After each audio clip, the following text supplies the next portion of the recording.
This is Nina G for another edition of the Comedy Time Capsule.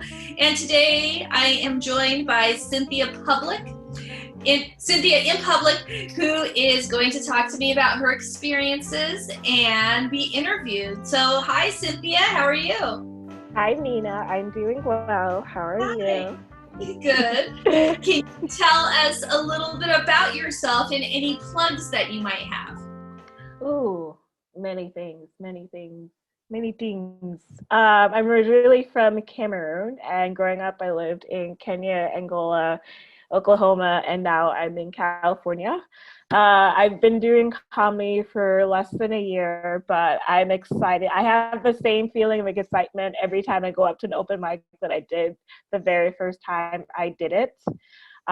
Social media is really easy. You can find me on Instagram at CYNTHIAINPUBLIC, TikTok at CYNTHIAINPUBLIC. Not too active on that one, but go ahead and follow me anyways. And then Facebook at CYNTHIAINPUBLIC. And Venmo at CYNTHIAINPUBLIC.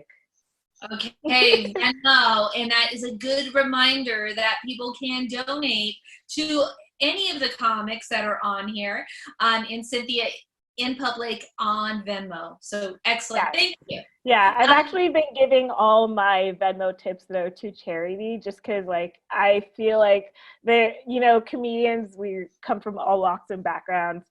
I feel fortunate enough that I don't, I'm financially secure, so I just kind of been giving that money away to different charities and sort of letting other comics have that. So. Okay, well, thank you. That is very nice of you. So thank you.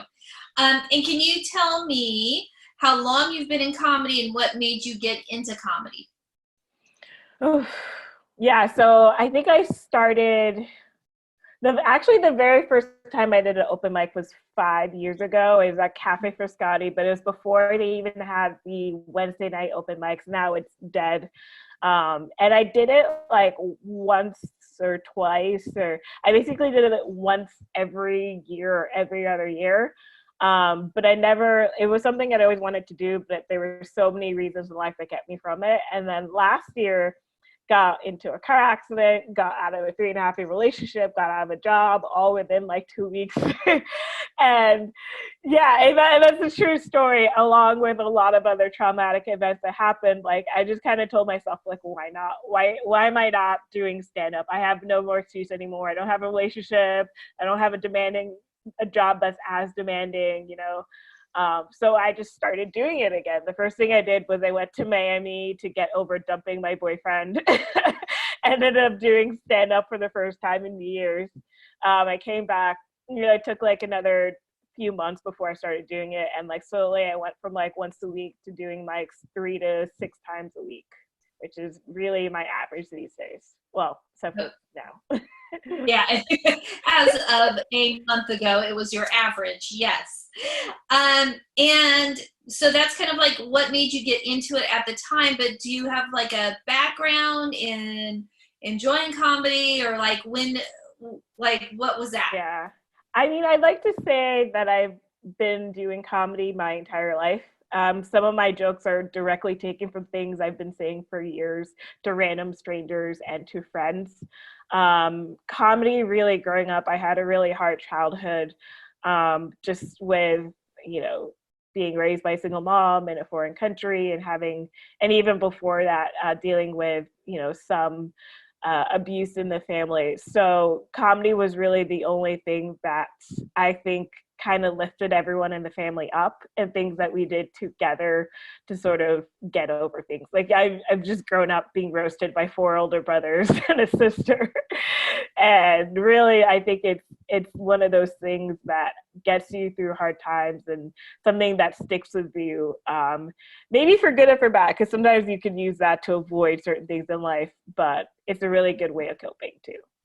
Yeah, yes. And we'll talk about that in the midst of all of this. So you said that when you were a kid, you were in Cameroon, and where else? Kenya and Angola. Kenya, yeah. Okay. What was stand-up comedy like there? I think I never really went to stand-up comedy. I know that on TV shows, it's very typical for like hosts, especially on television shows, to like make a lot of jokes. And I would say I have studied a little bit how they do comedy back home, but I'll say it two ways, right? The way I've directly seen it at family functions or events is like there's always that joker in the family making jokes going back and forth. And when you go to a wedding, they usually have an MC, and that MC does everything from making jokes, moving the program along, dancing with relatives, like collecting money for the groom. And he's really what we would consider a comedian as well, right? But in a more formalized setting, like Cameroon doesn't have like a huge formal stand-up comedy scene. It's mostly just like television programs. Like one of my uncles is on a big television program back in Cameroon, and he gets recognized pretty much everywhere.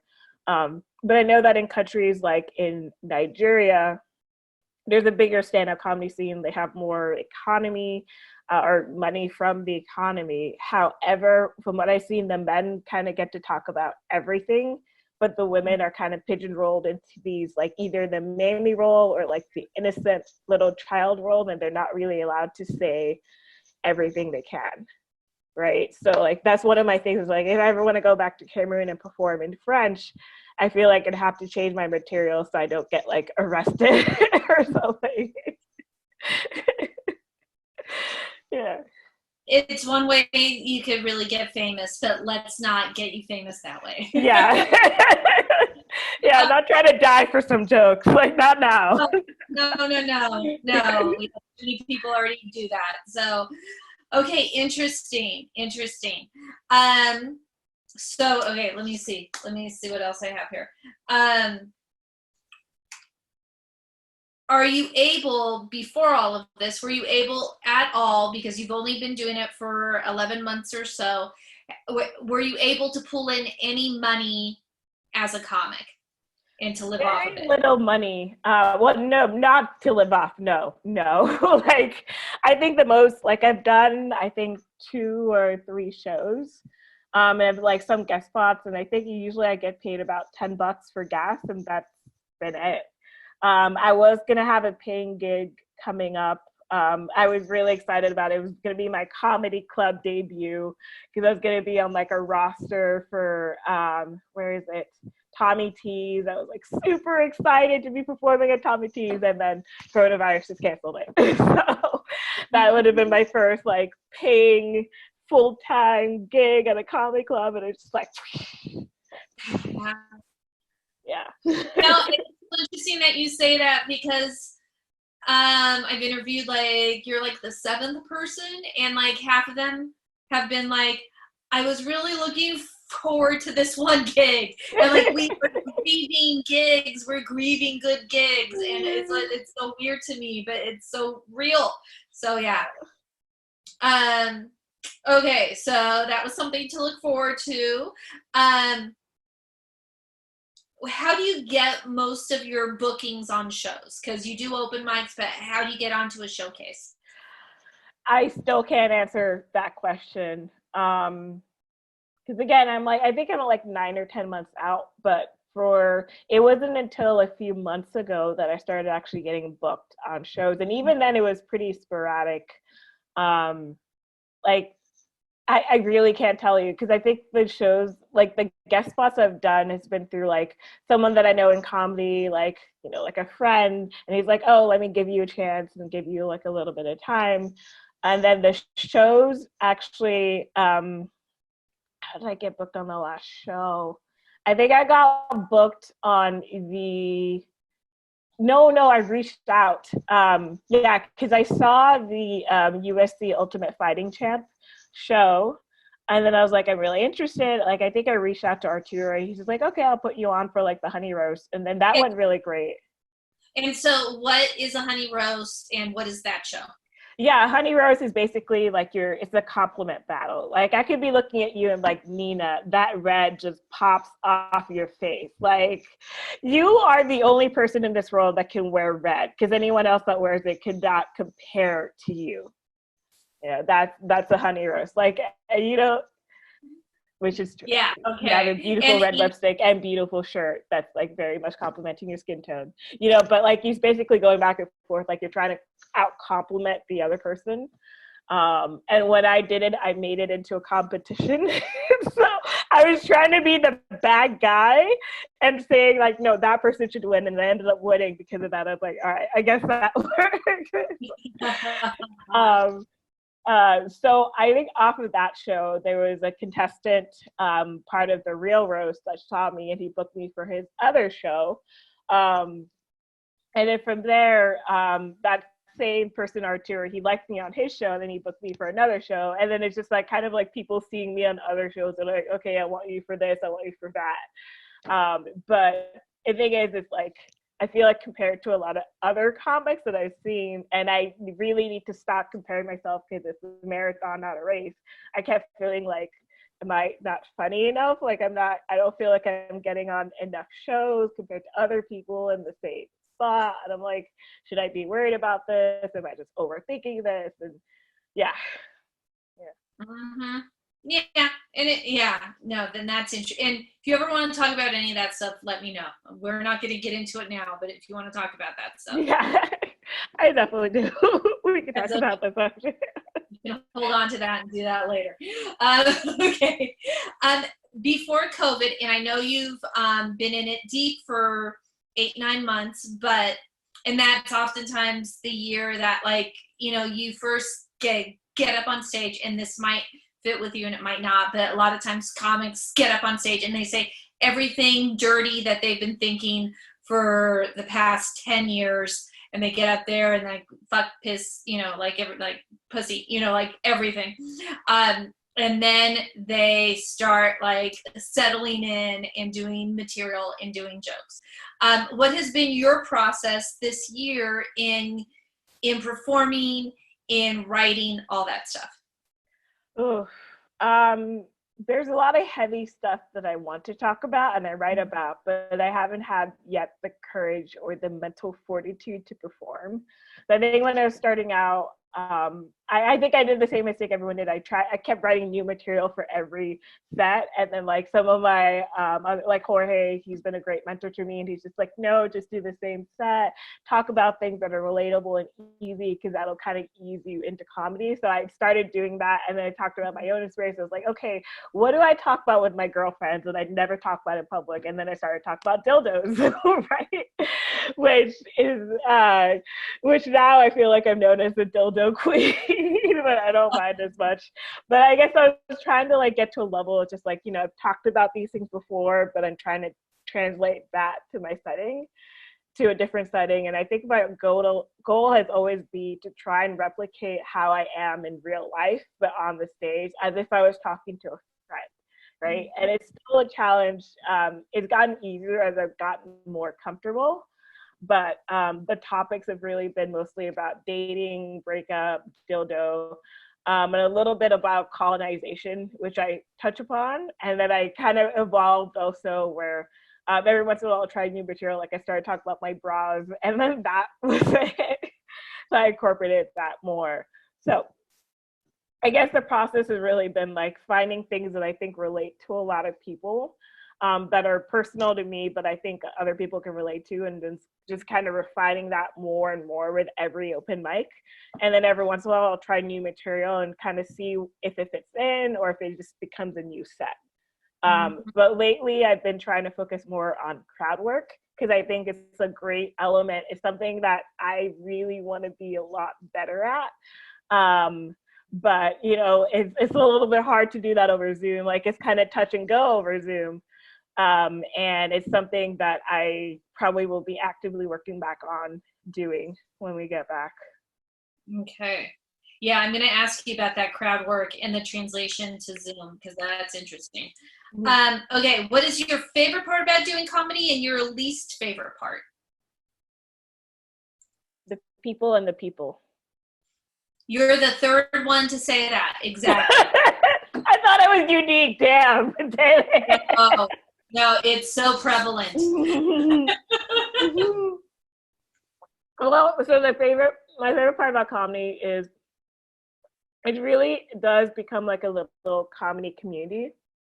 When I was first starting out, I didn't really feel that welcome. And I think I told this to Matthew McCarran on his podcast. Like I didn't really feel welcomed or like as part of the fold. It probably took me a good 4 or 5 months for people to start saying like, oh, hi, instead of me saying hi first, things like that. And there's various other reasons I know that we could probably touch upon later. um, but like once I was in the community and kind of created a lot of my own community, like it just felt like you were seeing friends or like an extension of, you know, like extended family members all the time. And I think aside from that, of course, I love talking to the audience. I love interacting with the audience. And, you know, again, I'm trying to do more crowd work. So to me, it's just like, I want to be as welcoming and friendly as possible on the stage. Because I feel like, at least my personal philosophy is that the crowd is as much a part of your set as you yourself are. Because you could be doing the same exact set 5 times over, but it'll probably be different depending on the crowd and the environment and the mood. So like really adjusting and adapting to that is one of the things I try and strive to work for. And also like the worst of it again is the people. I think I haven't had as much of an issue. I've had hecklers and like drunks or whatever, but I think the main issue too is just like other comics, because it can be very competitive, and I feel that some people treat that as an excuse to either make other people not feel welcome or to put down other people or look down on other people, which I don't think is the right way to approach it. Mm-hmm. And so this is, you're in San Jose too, which is, I feel it's a more supportive environment, and like Jorge's a big freaking part of that. Like he, you know, like he has consciously and intentionally, and I just interviewed him a few days ago, so like I really heard his thoughts on this, but I think that experience is reflected and it's magnified everywhere. Yeah, no, I definitely agree. Like I think South Bay is definitely more welcoming because I mean, by now I've done comedy in South Bay, San Francisco. Still haven't done Oakland, which I'm mad about, but I will get to Santa Cruz. I've done New York, DC, Miami. So like I kind of been, and like when I went to New York and DC and I came back here, like I was just happy to be back home because in DC you basically have to pay everywhere. Well, either pay, but like you have to sign up a week in advance for any open mic. Like they treat all of the mics like a show because the bookers actually get money for doing it. So it adds a different dimensionality to the experience, right? And then New York, it's, you can maybe sign up the day of, but like you have to pay, right? But then there's also the fact that, you know, I went to a mic in New York once and there's this guy, it was his first time performing, talking to him before, he went up, he did like okay, right? It was his first time, he got back down, and then another comic went up and heckled him. He was just like, yeah, it's your last time performing. And then I was just like, how unsupportive can you be in a room full of comics? And then I realized that for New York, people can do 5 mics a day, every single day. And for them, every person that comes in is like more competition. It's a lot more dog eat dog words and like community oriented, which I really hated. Yeah. Yeah. And Miami, I did mics there once, and it was really nice. Like the comics were really nice, and I did it in a comic book store and in video game arcade, and it was cool. Yeah. Whoa, what was your experience there? Yeah, I only did 1 mic in Miami, but like the comics were really nice people. Like the guy like invited me to come back if I'm ever in town. Like I thought it was really great, but I just realized there's also a different type of comedy style in every town. Like I think the last time I'd done it for Miami was in Oregon, actually. I think like a year before. And Miami, I could only describe as like we're in California, post-liberal state where people finally understand that just because you voted for Obama doesn't mean that you can't be racist, right? But Miami was still at that liberal state where they're like, oh, I voted for Obama, so I can make all these stereotypes about, like there was this one black dude I remember, he got picked on by like 5 different comics that night. And they were all assuming that he was such a cool guy, that he had a big dick, and that like he probably worked out a ton. And then there was a point where like they were kind of assuming all of these stereotypes about him just for being like a dark-skinned black male. And then there was a point where he yelled out like something from Game of Thrones, and then they're like, what is that, like, new catchphrase? I'm just like, he's literally showing you that he's nothing but a nerd, and you just won't. That's it. Like, why? Why? And then when I went to Oregon, I did like a couple mics there, like so supportive, and like they're so supportive of trans rights, even further along than California is. And to me, I love that scene. So, yeah, or Portland. Yeah, I should say Portland, not Oregon. Yeah, no, definitely say Portland, because I've done a show in Salem. Not so much. So definitely say Portland on that one. So, okay, great.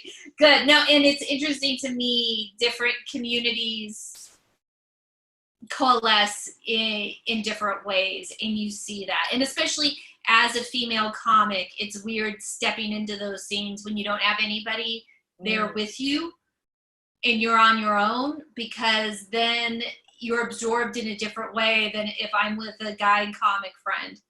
And it's always interesting. That's like 90% of my mics though, because like for the most part, it's like I don't like being on anyone else's schedule for open mics, and like even though like people always end up bailing out, so I'm like, oh, I'm going to this city, and like if after a couple times of me saying I'm going here, are you going to have any open mics, so you don't respond back, I'm like, okay, cool, then you don't want to open mic together, you know. I'm not going to waste either of our times by keeping to ask or keep asking consistently asking. Yeah. English. You have to do that, and that's what you really have to take the initiative. And I think that initiative that you've taken with the open mics has probably helped you with stuff now, which we're going to get into soon. What do you miss the most and the least about the change and not doing comedy in the same way? I think the most that I feel is that, so I think that there's a certain type of energy that you get when you're in real life versus online, right? I don't know if it's, I mean, it could be partly pheromones. It could be partly, like, I mean, there's scientists that are like theorizing that people can actually smell feelings, and like based off of, you know, even the way that you cry, if it's a happy cry versus a sad cry, there's like different chemicals emitted. So I definitely feel like you can, if this might sound like very new agey, but I think that people can feel emotions, whether that's like just in a place, right? Like you ever walk into some place and it just feels cozy or it feels amazing, and it's this amazing vibe. I definitely feel like you can get that from a live audience, but you can't, it's much harder to get that online, right? And that doesn't mean it's not impossible, but you have to be a lot more visual and you have to be a lot more expressive online than maybe you would have to be in person, right? So I think that's what I miss. Like, you know, you can't ever replicate the experience of being there in person. But I think the comedians that are closest to doing that are the ones that are most successful in general. Like you think of Kevin Hart, Tiffany Haddish, like whenever you watch them, Dave Chappelle, Louis C.K., who I hate, but I'll admit, like whenever you watch those comedians, you get like a certain sense of feeling, and you get this, you know, you get completely entrenched in their performance. And other comedians that I see, like I'm watching them, but like I'm also texting, and it's just like, you know, it's like even though they're like all right comedians, I feel like I'm not enraptured. Yeah. Okay, that's interesting. We're gonna come back to that. Okay. Yeah. And I think, oh sorry, you also asked the best thing about Zoom. Oh yeah. Say more about that. Yeah, oddly enough, I like not having to put on pants and wear a bra when I perform. I think the big thing is that, and that was part of the reason I started it, is just like, it's an opportunity to do something that you've never done before. It's also an opportunity to be very comfortable at home, right? I don't have to worry so much about, hey, I'm driving to San Francisco. I have to make sure I finish by 10 p.m. so I can drive an hour back to my house, shower, and get ready for bed. I don't have to worry about like telling people, no, I don't want to drink. No, I don't want this. No, there's the safety concerns for me as like just a woman in the field is like all gone. And like, it's just replaced with comfort and being able to, if someone's rude, just boot them out, So I feel like you have a lot more control in that sense for your safety and, just that aspect. So I'm actually really enjoying that. That is great. Okay, good. So tell me, how are you coping financially, creatively, psychologically, any of those or all of those in the quarantine right now? And you've been in it for like a month, I assume? Let's see, we're on show 6 this week. So it's like 6 weeks. 6 weeks we're running the show, counting this week. I don't know. I feel like it changes day to day. I've been trying to establish a new normal by like, have a routine set in place. And then also, like, I think a lot of it is just being kind to yourself, because there's days where I'm just stuck on my couch. And like, no matter what I want to do, I just can't get out of my couch. And I'm just farting all day in my blanket and like catching my cat whenever he walks by. I'm like hugging him. And it's just like, it's me just telling, you know what, it's okay to have those days. And it's me like processing the fact that being in this condition is not normal.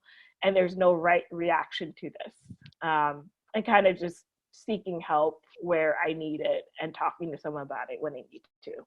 So, how has all this impacted your creativity and writing? Because I know I haven't written anything. I'm the same way. Because the thing is, like, usually what happens is like I'm like walking through the store, and it's like someone does some crazy shit or some normal shit that I see as crazy. And I'm like, that's a joke idea, but like there's like no real life going on, so like I haven't really been that inspired. Because before I used to write almost every day new jokes or concepts or like different things to think about it, and now I feel like it's like once or twice a week at most. So it's definitely been impacted, but I think because of that I've been switching focus and like kind of gearing to, okay, let me learn how to run a show and focus on that. Okay, being a host, let's talk about your show and tell me how that came about, how you got the idea, the whole thing, because I think you've been one of the first ones on it from what I could see. Yeah, I think Jordan was the first one, and I was on his first show, and then I basically started the second show. But the first female-led show and the first Black female-led show, so yay. Oscar, please. Yes. Thank you.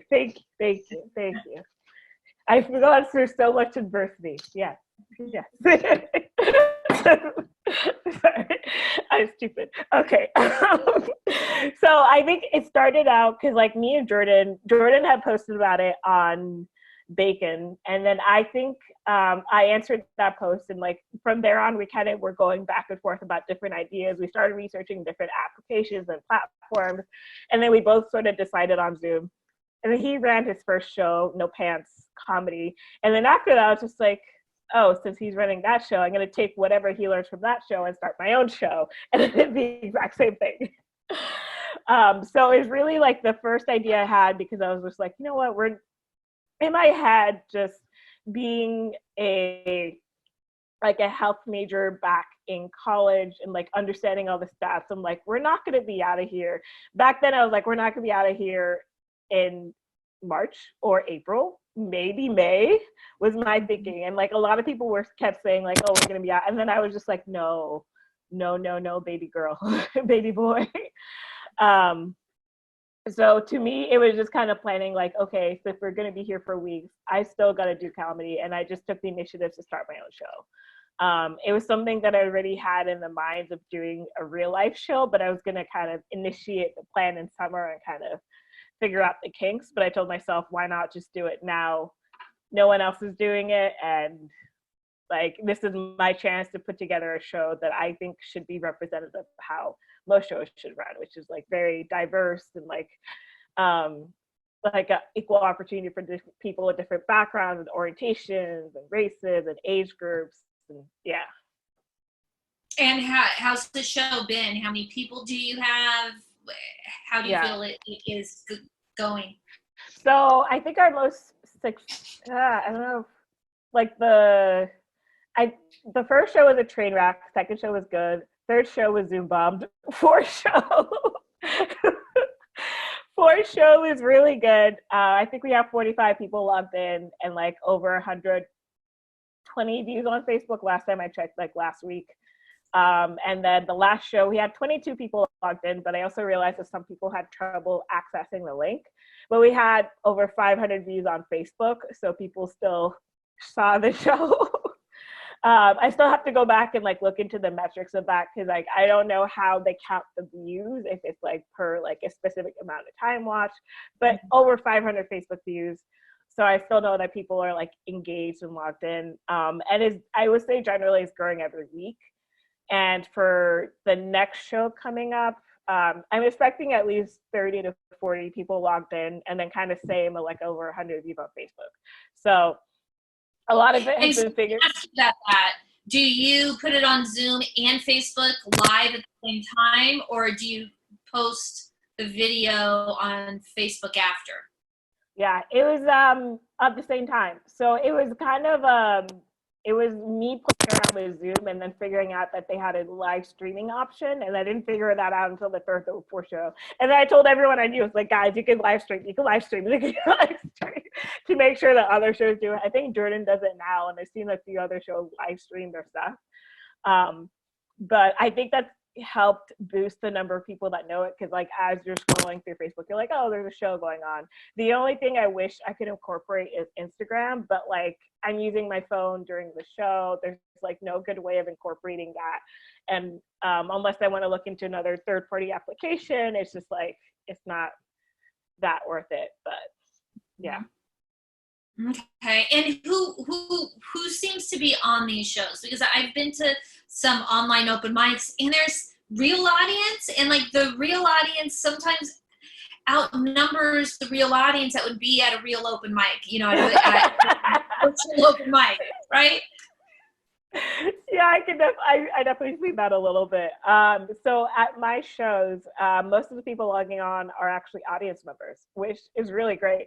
Because usually I only have about like 7 comics and performers, 7 to 8, and then everyone else is just audience members. So at the minimum I've had 10, and at the maximum I've had like 38 audience members participating. And then like, of course, Buck is there. He's like my VIP audience member. Recurring members too, which is really nice to see. And there's like also other comedians that I've had on other sets that like coming and just kind of watch. So I'm really happy that like it's an enjoyable experience for people all around. Mm-hmm. And so like to be a new comic and to take the initiative in doing a show like this, like what kind of like, because Dave and I, in the interview that he did with me, he talked about how like some people are kind of slow to come up to this, or they're really resistant to doing stuff online, and it's because it's change, it's fear, it's not looking cool, you know, it's like all those things. What was it in you that made you do this?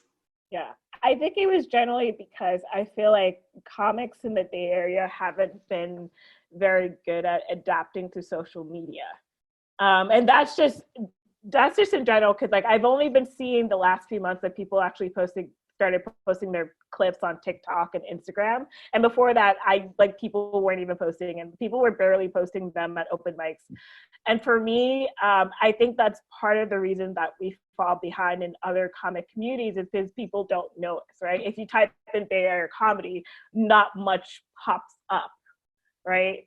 Whereas if you do a hashtag LA comedy, tons and tons and tons of things would pop up, right? So in my head, like, you know, I did a whole rebranding thing, which is really me just putting a Facebook post up of like, hey, I'm gonna do better social media, where I'm really trying to be a lot more intentional about my posts, a lot more intentional about the things I do, and trying to gauge people in much better way. Because I always believe that it's better for me to have 200 people that are dedicated and that interact with me than 1,000 people that like me, but like, you know, they, you know, like monsters, but they're not actually going to come to my shows. They're not going to like write anything. They don't really care.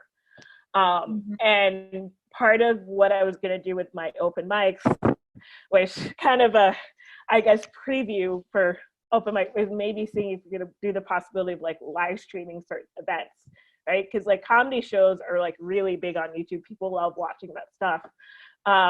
And it wouldn't be too much of a stretch to like combine that with media. And a lot of comics, like I've heard a lot of pushback at comics about that kind of stuff, saying that people wouldn't be comfortable with it, for one, which is very true, or that people wouldn't want to watch that kind of a show, or that they experience it in the same, which is the truth. But I also think that in terms of progressing as a comedy community, we really need to embrace these technologies to push our names out a lot more. What is your background in? Biomedical engineering. So, completely unrelated. No, nothing to do with that, right? That's completely unrelated. I was a really strange one. So when I started college, I told myself I'm either going to major in marketing economics, fashion, or biochemistry. And then I went into biochemistry, and then later on I switched to biomedical engineering. But during college, I was part of the student government. I did marketing as part of the student government, so I really had to learn the concepts of like what grabs people in attention seeking. I had to do tons of different presentations to people at schools, and then I did random clubs too, like the anime club. I joined like the international student volunteering club, like just a lot of random things across the board. So I am a mishmash of like a ton of different majors just in my head, and like a ton of different voices all vying for attention. And I'm just like, okay, whatever. You want to say something, humanities Cynthia, historian Cynthia? Like, yeah, no, and I think that is where like these little things like pop up that you can then use, especially in comedy, because it's just not comedy. There's the business part, there's the marketing part, so it ties in a lot of things. You had said that you had 2 shows. One was a train wreck, and the other got bombed. Can you talk about what? Oh God, it taught me a very important lesson that first show, because it started out as a train wreck and then it ended well. People still had fun, so I was like, okay, but we definitely lost a lot of people because I had a lineup, and like I had carefully chosen this lineup. I had a meeting with them to like go over Zoom and how to use it. I had another meeting for like a dry run. I made sure everyone had good Wi-Fi, everything. First, I come on and I tell people, okay, this is your first person coming up. And then there's like introducing comedian X. And then I spotlight him. And then you all you see is darkness. And then he turns on his light and he's like, oh shit. And then he pulls on his pants. And we're like, what the heck? And he's like, oh, I didn't know it was going on. I'm like, I literally told you were first. And then his connection kept going in and out. And then the next person like wasn't prepared. And then there was a guy that just didn't show up and then randomly showed up back later and he didn't tell me. So we had to skip him. And it was because in my head, I was just like, oh, this is going to be so easy. Like, this is just an all-I show. And then after I was like, no, hosting is hard. this is too. And then it just kind of taught me about like, reliability. Like I emphasize like if you're reliable and dependable, I will pick you over sort of someone who's super hilarious but never shows up to anything. And now my gauge is if you answer my Facebook message, like you're probably more reliable than someone who I have to like go through Instagram and WhatsApp or something to contact like a few times and keep reminding things. So yeah. And then the Zoom bomb show, that was it was unfortunate because I had Matthew, Mighty Mike McGee, performing for that one and co-hosting. And I was so excited because I'm like, it's Mighty Mike, it's Mighty Mike, it's Mighty Mike. And then when I was on the show, as soon as it started, some people started screen sharing, like a ton of different people started sharing screen images of like porn and stuff. And it was like anime porn, anal porn. Like I think there was like an animal in one of them, but I don't think they were doing anything with the animal.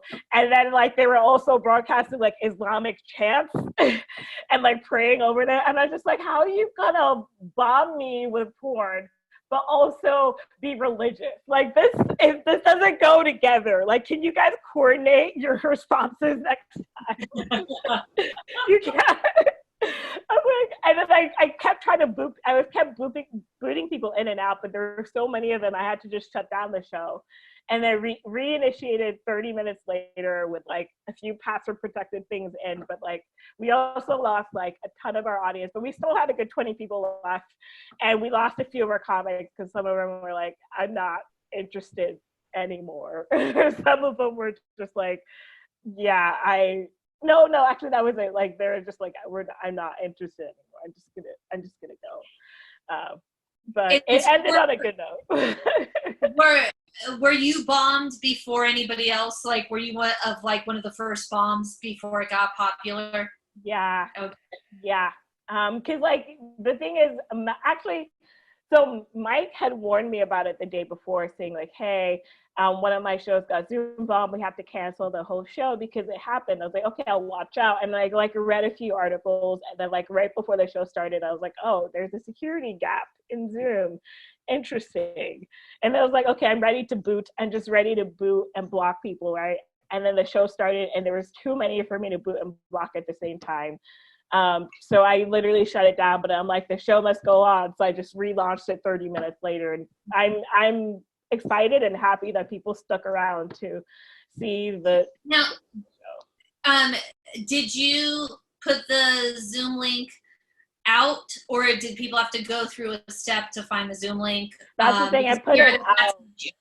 Because I have an Eventbrite page and a Facebook page on the Instagram page, and then they all have the same Zoom link.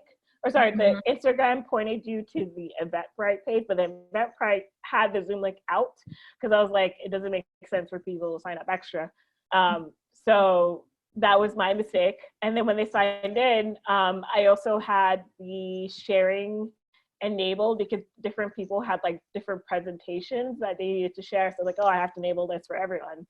Another mistake. So now I pretty much have it disabled, and then I'll re-enable it selectively based off of who has the presentation they're sharing.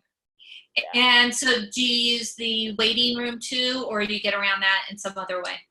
I'm using the waiting room feature now, but I'm debating it taking out because I've made it so that everyone that gets on Zoom, they have to sign in. So they have to verify their name, first name, last name, and email. And I think that's a good way of just like checking for trolls, because trolls would be afraid of anything tying back to them. So I think after that, I don't think I need to enable I have it, but I don't think I need to, because either way, I accept everyone in. So it's not like, yeah. And if someone wants to bomb, the only thing they can bomb is the chat. That's kind of it, and that'd be pretty easy. Okay. Good. Interesting. And I think this is really important stuff because not everybody has gone on to Zoom yet, or they hear things. I think you just laid out so many of the issues that if you address these issues, your Zoom is probably going to be okay. Yeah, and then you can also do a password. I think that's probably the best thing. But to me, I'm like, that's an extra step that I don't think I need, because again, I make people verify their email and sign in and everything. So I don't want to make people go through all those hoops and then put in a password and then they're in. But. And this, now I'm just asking questions for me now instead of for everybody. But if they register, will then you have their email and you can create a listserv off of that, or like a list? So that's what I've been looking toward. Actually, let me just check right now really, really quick, because I have them register on Zoom and I get like an email notification through my email of who signed in. But I haven't been making a list out of it, but I think there is probably a way of exporting that list into an email list to get people to come back every week. I just haven't tried it yet. No, because that, I think, one of the big things, either for authors or for comics, is to build a list, because those are the people who have direct contact with you. They are people who will not erase, who like will unsubscribe. Sometimes they will, but they're the most invested. So it's a great way to build that list. Yeah, let me go back. I mean, worst case scenario, let me check. I'm pretty sure they put the person's email in my email. Yeah. And it is very important. Like Rebecca Morgan had mentioned it, that like she has email lists, because I think it's good. To me, it's a measure of my success as a host to have the same people coming back over and over, because it means that they enjoyed it one week and they're looking forward to seeing it again, rather than just having new people coming in all the time and then just drop off. Well, and I could also imagine, and I'd like to hear if this has happened, but it's probably a good way to grow outside of the Bay Area too. That are are are you getting people from all over the country or world? So I've mostly been getting people from the Bay Area, but I've actually been, no, I've gotten a few people outside of the Bay Area, because I've been featuring some people. There was one guy who was from North Carolina, but he's staying in San Francisco. And then he invited his friends from like that area to watch the show. And then some person that just moved from New York, but they have some New York contacts, so they kind of came in. So I am kind of getting a few people from all over, but for the main part, it's Bay Area. Bay Area, interesting, good. Okay. Anything else you wanted to add to how the Zoom shows have been going, or any kind of advice or things to look for? Yeah, I don't know if I'm the best to give advice, but I will say that I would honestly wholeheartedly embrace Zoom.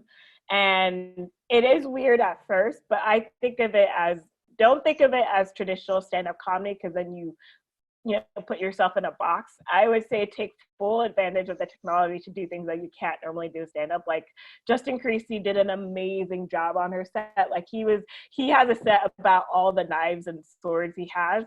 And then he literally showed us all the knives and swords, and he was like hacking through the hair and like scaring all of us. But like it was very exciting. And then he did some Gregorian chants and lit some candles, and he showed like the weird colors in his room. There's been other comedians that just like try to, they set the camera down and like they jump around and they do things, or they show weird objects, or, you can even do a presentation. You can prank someone. I think Arturo and all of us pranked Pete Munoz the very first show on his Facebook. Yeah. He's been memified. So I would say think of it as a different style of comedy and embrace it that way. But at the same time, I used to say that we probably won't get out until maybe June, but I think there's a good chance that we'll get out in May, because California has been very good. Back to the health side of me, it's been very good at flattening the curve. So I think there's a good chance, but I also don't know if it's going to be a phased approach. And by that, like they might limit gatherings to 10 people for the first week, or they might only open up certain industries like restaurants or schools actually not schools. Schools are basically closed for over the rest of the year, but they'll, it might be phased approach. So I don't know even if we'll be allowed to have open mics come 2 weeks from now, right? Mm-hmm.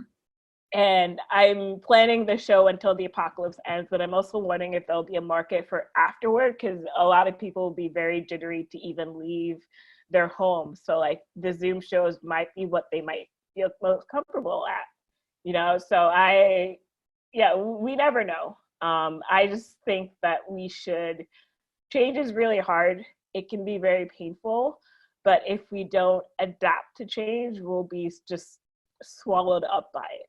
Mm-hmm. Yeah. So you had said a little bit about this, like before COVID and now with the Zoom shows. How does one know they are doing well on a Zoom show? I think my measure of success now is just the number one thing is if my comics had fun. And for two, it's if I have returning audience member, which I've been seeing at some of my shows, I still have to go back and like actually chart the metrics to get a full assessment. But I think to me that would be a more successful show, because that means that the comics and the performers, when they're having fun, it means that they're doing their best. And if the audience is having fun along with them, it makes it just a better show in general. How do you know that they're having fun? Do they comment? Do you see them laugh? Does everybody have to turn off the laugh? Like I've been on calls where everybody has to turn off the video because someone's internet sucks. So you don't see anything. So yeah, I've actually been looking at the faces of people laughing, and like we're actually pretty good about getting people to use the chat. So like a lot of people comment like, oh, that was hilarious, that was great. And I've actually had a few people contact me afterwards. It's actually been a few comments, but like, you know, a couple audience members here and there that's just like, we really love this show, it was really great, it was so much fun. And that to me is just like, ooh, that's good. I'm happy. That's great. That's amazing. And so you were just about to talk about this, and I was wondering if you could expand on it. But how do you think all of this will change the landscape of stand-up comedy?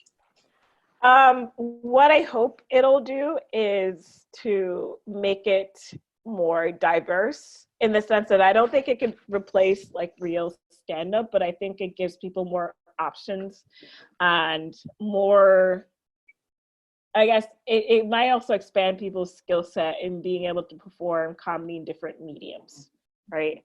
And I've also been seeing people do, like, not too many people, which that surprises me too, but like people doing sketches, which I think is another good thing that you could like really explore since everyone is online.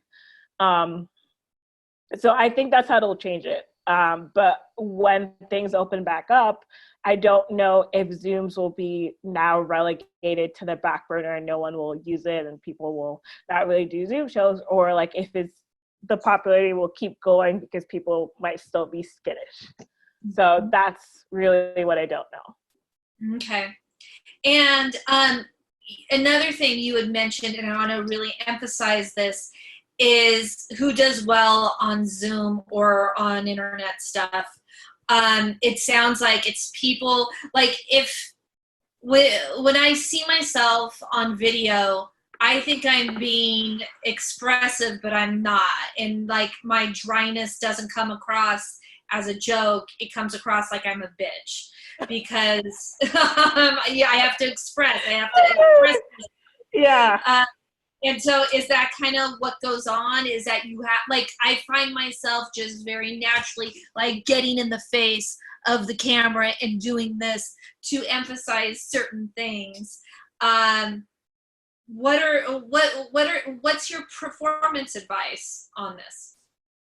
One is definitely to prepare. Like, don't be the first time you do a Zoom show, be a show. Do it at a Zoom open mic, because that's a good way of like figuring out like, oh, hey, like my jokes are landing, or oh, they're not landing the same, but they land in person. Why?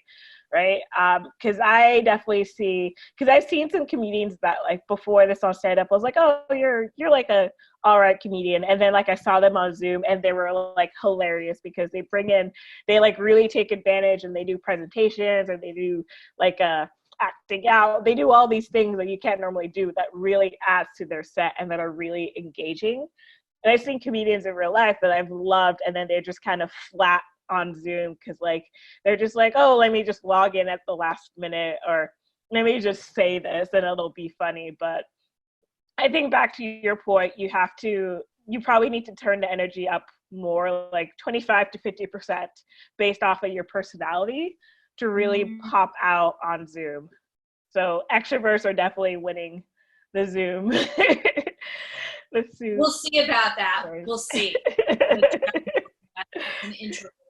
Yeah, I mean, for me, I haven't had to turn out that I'm like naturally really energetic, so I was like, oh, this is normal for me. All right. I'm stupid. And so, how do you think that all of this, whether it is the quarantine, whether it is the medium, or whether it is the fear of catching this thing. How do you think all of this is going to change the sensibilities of humor in the United States or all over the world? Just give me a lot more coronavirus jokes. We get that. Will they be good? Sensibilities of humor. I don't know about sensibilities because I don't think a lot of people will be. I think people might be more sensitive to coronavirus related jokes in terms of like people dying, but at the same time, like the death rate, I don't know if it's high enough that people would be as sensitive as to require comedians to change their material. But I do think that a lot of the jokes might be more political, whether they try to be or not, because a lot of jokes will be about, hey, I lost my job and now I'm stuck home. But wait, no, I got to pay my rent, but I can't pay my rent without money. It's like, do I go to the hospital or do I go to the unemployment line? I'm going to go to the unemployment line. You know, like a lot of the jokes will be about the fact that you're living in a system where you have to work to live and you have to work to have health insurance, have to work to pay everything, and like when everything stops through no fault on your own, you suddenly just can't live. You know, a lot of the comedians are experiencing that. A lot of people experiencing that. Employment rate is going like through the roof, and I think a lot of the jokes are gonna kind of revolve around that and just dealing with the psychological and the physical and the mental aspect of it all. Do you think that people might go a little more dark, or do you think if people are experiencing darkness, they don't want that? What do you I think people will go dark. People will go dark. I don't know if it'll catch as well as the light things, but I think a lot as a whole, like there'll be a lot darker comedy in general. I don't know if it'll turn some people away and it turns some people against, because there's some people just like, yeah, like I've been feeling this whole time and this guy perfectly described the feeling that I have and it's hilarious even though it's dark. And let me think. Oh, that's a really good question. I guess I don't really know the answer, because I think when I'm in a dark place, I always try to go towards like the lighthearted stuff in terms of comedy and like the shows that I watch. I imagine a lot of people are that same way too. But I can't really compare myself to the general population. It's just, yeah. Yeah, no, and that's interesting because I go, if I'm in a bad, like I know when I am going into a darker place by which comics I watch, because they are comics. And so, you know, I think if we really look at the continuum of comedy, it'll be interesting to see where certain people go with that. And even if there are regional differences in that, because would New York really suffered under this have a different experience? Oh, yeah. And other parts of the world too. So yeah. What, if anything, has the quarantine and all of this taught you about the art or business of comedy? Oof.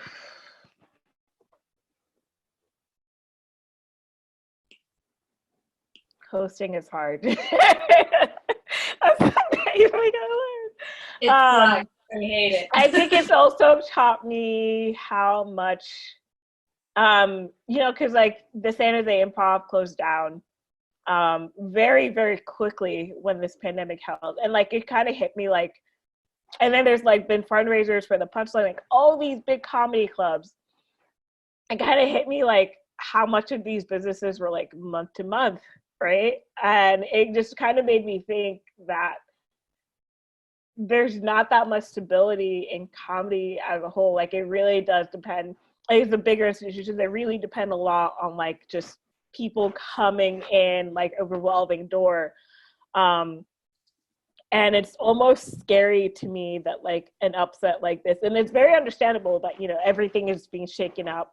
But like an upset like this would kind of mean the closed door forever for a lot of these comedy businesses, because I can see that with like theaters and stuff, but for comedians, I was just like, you guys bring in like thousands of people per week, and yeah, I think other than that, it's kind of taught me to look at comedy a lot wider angle, right? Because I've always thought like, okay, comedy, like, you know, it's big, but now it's just like, okay, no, comedy, there's comedy writing, there's sketches you could do, there is people have been doing a lot of comedy shows and podcasts. There is the Zoom shows you can do. There's the Zoom open mics. Like I kind of like broadened my mind with, okay, if I can never do comedy in person anymore, what are things I could do to feel like I'm still doing comedy or still being funny, but in a different way. Mm-hmm. Yeah. And like the one thing that I feel sorry for you about, which is also like, I feel sorry for like every young person, but you're like a young person in comedy, like in terms of your age in comedy. Because like I've been doing it for 10 years, and like I couldn't imagine my first year being interrupted like this. Like what does that mean to you? I laugh because I try to cry. Yeah, no, I'm praying for you. It's so insane. Like, you know, because I feel like I've been in a comedy honeymoon all year, and then it's like I'm trying to keep the high going for as long as possible before people tell me like they hit that wall and they just get depressed with comedy. And like I feel like this is that wall, and I was just like, no, I was trying to keep it going. Like, why are you doing this?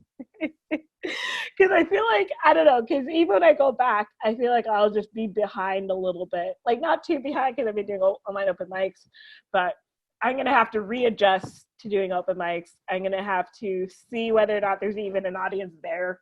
And then I realized it's just like, how do I work on new material or content? Like, which mics are open? And it's just going to be like a completely new landscape.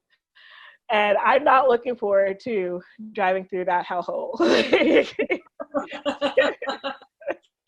Oh, well, is there anything else that you wanted to talk about that I haven't asked about yet, or just anything? I guess it's more of a topic of discussion, Mm-hmm. but I guess my question for you is, how, in your perspective, how are shows booked, and how do you see the diversity of show, or what do you think about the general lineups of shows? Oh, I think that people book their friends, and then they're like, oh, I guess we need a woman, or I guess we need a person who isn't the same. Yeah, I guess we need a woman or black or both, but we can't find both, so one of them. Yeah. And so there's that piece. And also what I've heard is that sometimes, and this is back when I started, I try not to worry about this too much now, because if someone doesn't book you, fuck them, you know, like who cares? And that's their loss and not yours, because do you want to be around these douchebags who aren't going to book you anyway? No, fuck them. So there's that.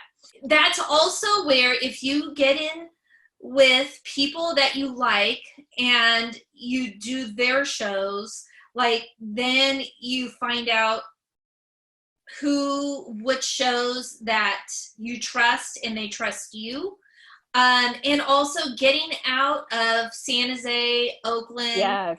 San Francisco, go to Modesto. The shows are so fun. Sometimes they're a little bit wild. I've, almost, there have been fights, but they're hilarious fights.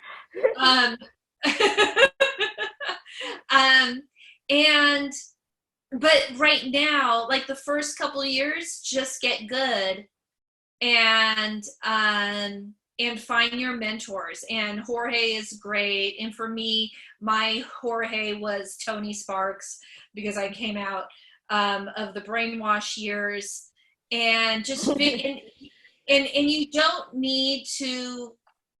Not everybody has to go the same route. You don't always have to be a host at the Improv in order to know that you made comedy. you can do your own shit. And that's where I kind of feel like my place in comedy. I hate to host. I like your name. I was like, oh my God, I was so stressed out about your name. Am I going to mess it up? And am I going to use this name instead of that name? Like Cynthia in public. Okay, got it. Cynthia in like, and then so like all that stuff stresses me out. And so I'm like, okay, I want to do the things that I'm good at. And as a person with a disability, I know the stuff that I'm good at. And I stick to that stuff.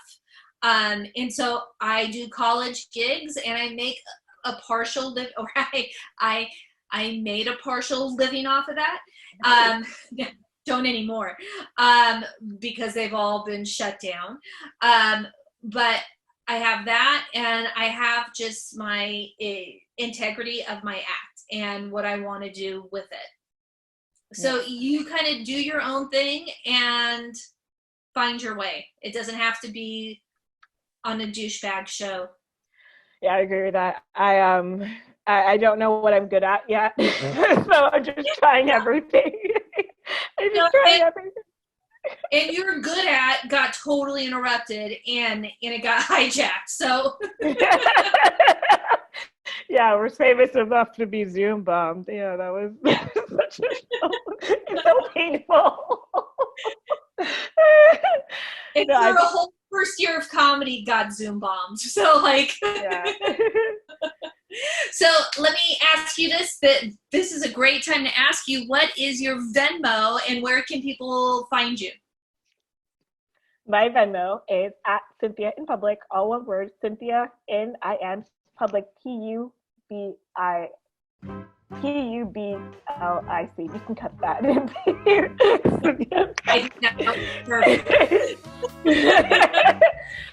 And then that is my Venmo, that's my Instagram, that's my Facebook, that's my TikTok.